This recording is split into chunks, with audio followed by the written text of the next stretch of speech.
我会优先考虑买房子，而不是租房子。买房虽然贵，但我也有好中差，有很多选择嘛。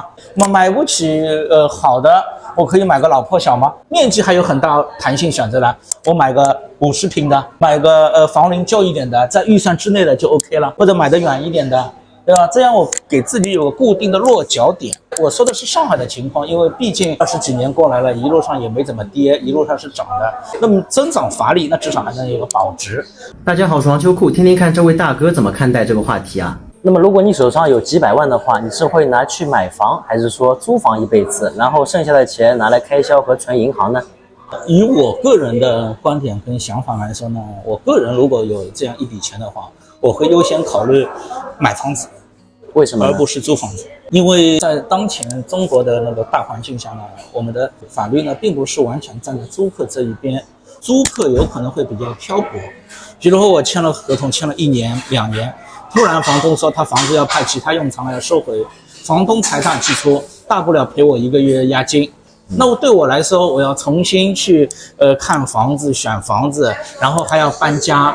这些精力成本、时间成本都是很大的，所以我觉得从省力一点的角度来说，还是在这笔钱力所能及的范围之内买到自己的房子，然后这样也就安心舒适一点，也不用太长期性的比较漂泊吧。因为人生比较长，我有可能30岁的时候，30出头的时候精力比较旺盛，拎个包就飘来飘去了。对，那我也有可能一口气活得比较长，活到80岁呢。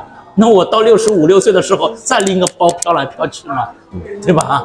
但问题是现在人家一些愿意租房子的理念，就是说情愿1年换一个地方，还能换点新鲜感，换来换去的。但是买房的话，因为现在这个大环境啊，一个是它的升值空间也不大，对吧？而且房子也难卖，你全部用来买房的话，等于身边一点积蓄都没有了。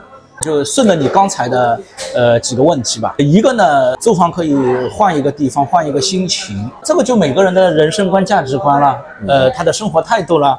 那有可能我呢觉得呢，在一个地方定居好，至于这个城市的不同角落，你也可以去跟朋友约了去散散心，一个人散散步也可以过去的，未必要住在那里。对，就是说从这个经济角度来看的话，你觉得哪样更划算？租房和买房？我觉得买房，因为买房虽然贵，但我也有好中差，有很多选择嘛。我可以买不起好的，我可以买个老破小嘛。我钱多一点，我可以买个次新房嘛，面积还有很大弹性选择了，从30几到130几，弹性范围也很大嘛。我经济条件弱，我买个50平的，买个房龄旧一点的，在预算之内的就 OK 了，或者买得远一点的，对吧？这样我给自己有个固定的落脚点。那其他地方有好玩的地方，我可以去嘛，腿长在自己身上，我可以去嘛。你的意思，这个买房也可以量力而行的。对的，不用像现在一些年轻人，哎呀，我就要买最贵的，我就要买最好的，买地段最好的。那我觉得没必要，还是要量力而行。量力而行，当然每个人的尺度也不一样了。有的人觉得我量力而行，不贷款就 OK； 有的人觉得我可以贷款，但是承受能力范围之内。但凡所有事情超过自己的承受能力，或者远期、近期的承受能力，都是呢欠妥。那像你身边的话，这个租房的多不多？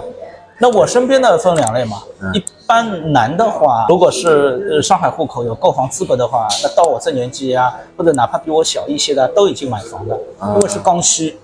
那么如果是外地的，那么如果是外地女生，那肯定人家也不一定买了，对吧？那如果有些外地男的，他如果没购房资格，那也不能买，对吧？他有钱也不能买，所以周围的人情况就这几种吧。就是我听出来你的实际情况还是说主流的还是要买房，有这笔钱的情况下。当然了，这个因为我现在在上海嘛，对吧？我也对其他城市也没有去长期居住过，也不了解。那么我说的是上海的情况，因为毕竟20几年过来了，一路上也没怎么跌，一路上是涨的。那么从保值的角度嘛，对吧？最好是投资能增长，那么增长乏力，那至少还能有个保值。因为通货膨胀是一种必然趋势，它摆个摊，对吧？今年买3块，对吧？过2年不涨价，它就心痒痒，总要涨价，这就是通货膨胀。从一个蛋饼通货膨胀就能看出，通货膨胀是整个社会经济活动的趋势。你的意思就是说，还是要看，如果在上海的话，还是买房好，因为它毕竟地段代表了房价嘛，对吧？